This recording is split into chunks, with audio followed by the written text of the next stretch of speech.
नमस्कार, राजस्थान डायरी में आपका स्वागत है। राज्य सरकार वर्ष 2024-25 के बजट में की गई घोषणाओं का समयबद्ध क्रियान्वयन सुनिश्चित करने के लिए प्रतिबद्ध है। इसी के तहत मुख्यमंत्री भजन लाल शर्मा द्वारा राज्य के अलग अलग संभागों के विधायकों की बैठक आयोजित कर बजट घोषणाओं की प्रगति का जायजा लिया जा रहा है। इसी पर पेश है हमारी ये रिपोर्ट। राज्य के लोगों को तय समय में बजट का लाभ पहुंचाया जा सके, इसके लिए प्रदेश सरकार के प्रयास लगातार जारी हैं। हाल ही में मुख्यमंत्री भजन लाल शर्मा द्वारा वर्ष 2024-25 की बजट की घोषणाओं के क्रियान्वयन को लेकर अलग अलग संभागों के विधायकों की बैठक का बुलाया जाना राज्य सरकार की इन्हीं कोशिशों का परिणाम है। मुख्यमंत्री निवास पर अजमेर एवं बीकानेर संभाग के विधायकों के साथ हुई बैठक में केंद्रीय वन एवं पर्यावरण मंत्री भूपेंद्र यादव भी मौजूद थे। उन्होंने मुख्यमंत्री को जिलों के पुनः निर्धारण में सही निर्णय तथा संशोधित पीकेसी ईआरसीपी पर बधाई दी। उन्होंने कहा कि राजस्थान सरकार प्रत्येक योजना के क्रियान्वयन में जिस तेजी से आगे बढ़ रही है वो सराहनीय है।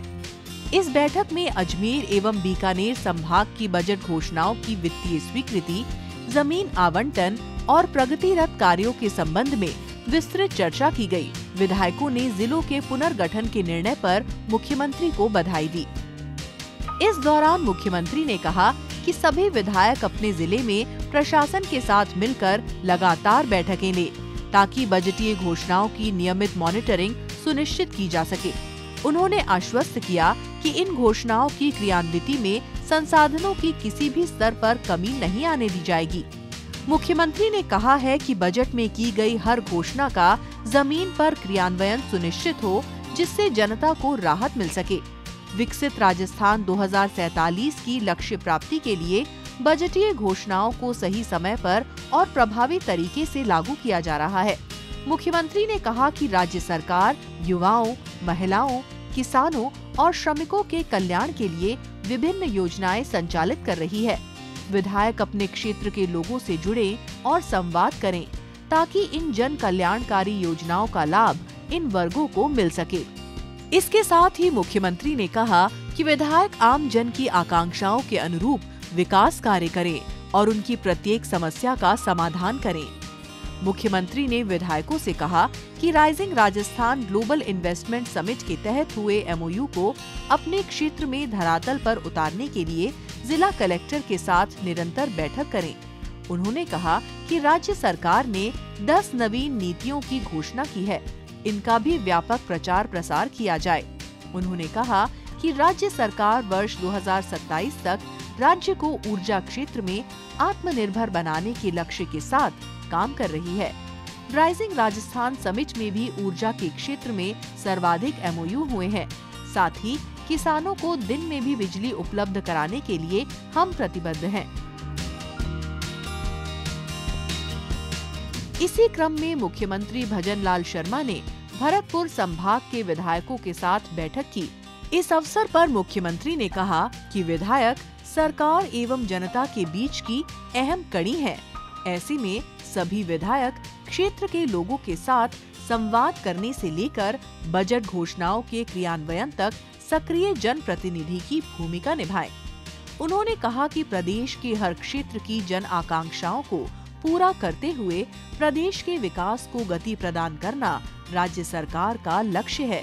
इसी दिशा में सबका साथ, सबका विकास, सबका विश्वास की भावना के साथ सभी विधानसभा क्षेत्र में शिक्षा, चिकित्सा, पानी, बिजली, सड़क आदि मूलभूत सुविधाओं एवं विभिन्न विकास कार्यों की बजटीय घोषणाएं राज्य सरकार की प्रतिबद्धता को दर्शाती हैं।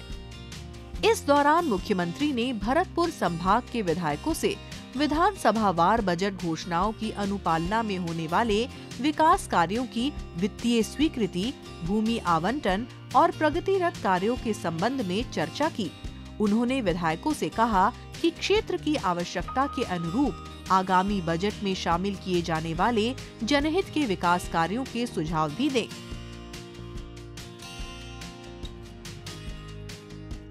इसी श्रृंखला में मुख्यमंत्री ने जोधपुर एवं उदयपुर संभाग के विधायकों की बैठक बुलाई।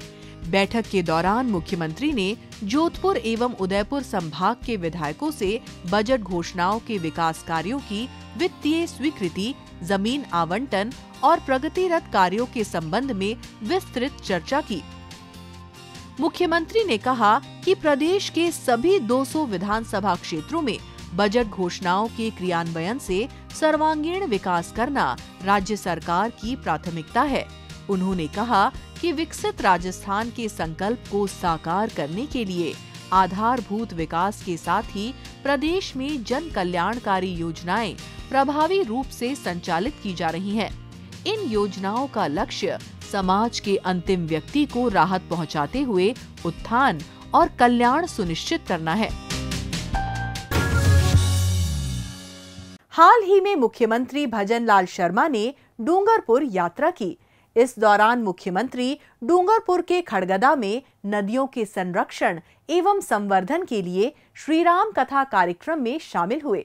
क्या कुछ खास रहा इस कार्यक्रम में, जानने के लिए आइए देखते हैं हमारी ये रिपोर्ट।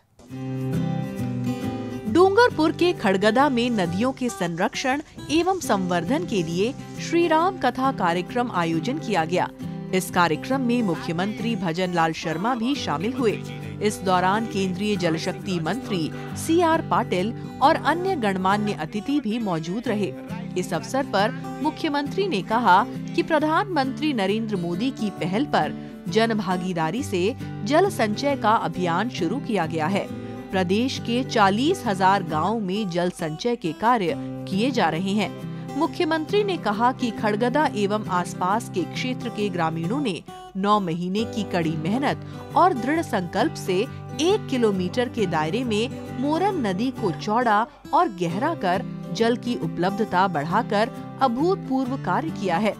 मुख्यमंत्री ने आम जन से अपील करते हुए कहा कि सभी को मिलकर गांव में उपलब्ध पेयजल के पारंपरिक स्रोतों, कुएं, तालाब, बावड़ी नदी आदि के संरक्षण के लिए सहभागिता से काम करना चाहिए, ताकि इस पीढ़ी और आने वाली पीढ़ी को स्वच्छ पेयजल उपलब्ध करा सके। उन्होंने कहा कि इस आयोजन के माध्यम से खड़गदा वासियों ने प्रदेश को ये संदेश दिया है कि स्थानीय पारंपरिक जल स्रोतों का संरक्षण किया जाना बहुत आवश्यक है।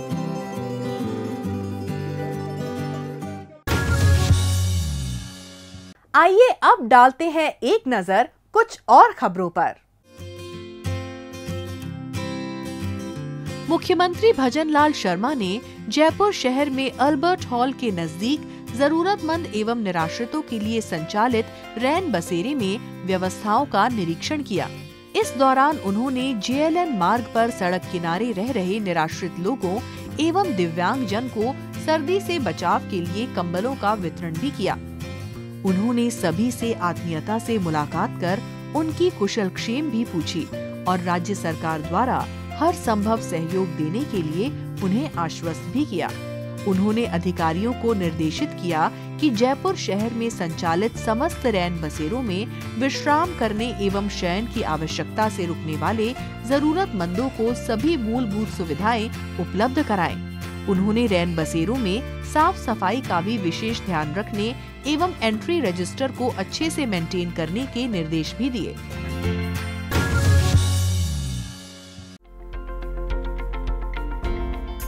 प्रधानमंत्री नरेंद्र मोदी ने मन की बात कार्यक्रम के 117वें संस्करण में देशवासियों को संबोधित किया। जयपुर स्थित मुख्यमंत्री निवास पर मुख्यमंत्री भजनलाल शर्मा ने मंत्री परिषद के सदस्य, सांसद एवं विधायक गण के साथ प्रधानमंत्री के संबोधन को सुना। इस अवसर पर मुख्यमंत्री ने कहा कि प्रधानमंत्री की मन की बात के उद्बोधन सदैव देशवासियों के लिए प्रेरणादायी होते हैं, जिनको सुनकर नवीन ऊर्जा का संचार होता है। देश निरंतर उपलब्धियां हासिल कर रहा है, उसको जानकर हमें गर्व की अनुभूति होती है। उन्होंने कहा कि प्रधानमंत्री के नेतृत्व में देश विकसित भारत के पथ पर तेजी से आगे बढ़ रहा है। स्वास्थ्य, शिक्षा, परिवहन, वाणिज्य, रक्षा, तकनीक और सांस्कृतिक आदि क्षेत्रों में भारत ने अभूतपूर्व प्रगति अर्जित की है। उन्होंने कहा कि देश में विकास का इंजन दोगुनी रफ्तार से दौड़ रहा है, जिससे युवा, महिला, किसान एवं गरीब का उत्थान एवं कल्याण सुनिश्चित हो रहा है।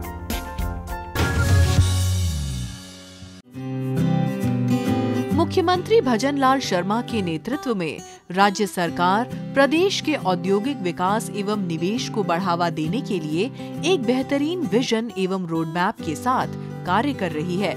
इसी दिशा में कार्यकाल के पहले ही वर्ष में rising Rajasthan global investment summit के सफल आयोजन के बाद हस्ताक्षरित हुए एमओयू के समयबद्ध एवं प्रभावी क्रियान्वयन के लिए मुख्यमंत्री ने त्रिस्तरीय समीक्षा व्यवस्था की पहल की है। एमओयू की त्रिस्तरीय समीक्षा व्यवस्था के अनुसार 1000 करोड़ रुपए से अधिक की राशि वाले एमओयू की समीक्षा मुख्यमंत्री स्तर पर मासिक रूप से की जाएगी। वहीं 100 करोड़ से लेकर 1000 करोड़ रुपए तक की राशि वाले एमओयू की समीक्षा मुख्य सचिव स्तर पर पाक्षिक रूप से की जाएगी। साथ ही 100 करोड़ रुपए से कम राशि वाले एमओयू की समीक्षा विभागीय सचिव स्तर पर साप्ताहिक रूप से की जाएगी। Rising Rajasthan global investment summit के तहत कुल 35 लाख करोड़ रुपए से अधिक के एमओयू किए गए थे, जिनमें से लगभग 32 लाख करोड़ रुपए के 261 एमओयू 1000 करोड़ रुपए से अधिक की राशि वाले हैं। इसी तरह 100 करोड़ से अधिक एवं 1000 करोड़ रुपए से कम की राशि वाले एमओयू की संख्या 1678 और इनकी कुल राशि 3.50 लाख करोड़ रुपए से अधिक है। साथ ही 100 करोड़ रुपए तक के एमओयू की संख्या 9726 और इनकी कुल राशि लगभग 90,000 करोड़ है। 9 से 11 दिसंबर तक जयपुर में आयोजित rising Rajasthan global investment summit में मुख्यमंत्री ने हस्ताक्षरित हुए एमओयू की प्रगति रिपोर्ट दिसंबर 2025 में प्रदेश वासियों के सामने रखने की घोषणा करते हुए अपनी प्रतिबद्धता दर्शाई थी। इस दिशा में त्रिस्तरीय समीक्षा व्यवस्था की पहल कारगर साबित होगी।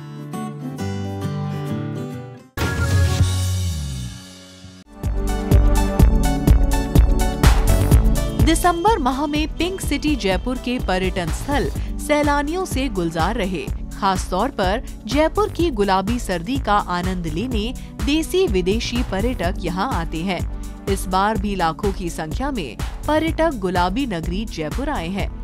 ऐतिहासिक स्मारकों और भव्य महलों की ओर पर्यटकों का आकर्षण देखने लायक है। शहर की ऐतिहासिक धरोहर जैसे आमेर किला, हवा महल, जंतर मंतर, एल्बर्ट हॉल और नाहरगढ़ फोर्ट पर्यटकों को अपनी ओर खींचते हैं। खगोल विज्ञान में रुचि रखने वाले पर्यटकों के लिए जंतर मंतर विशेष आकर्षण का केंद्र रहा, जहां पर भारी संख्या में सैलानी पहुंचे। वहीं कला और संग्रहालय प्रेमियों के लिए एल्बर्ट हॉल एक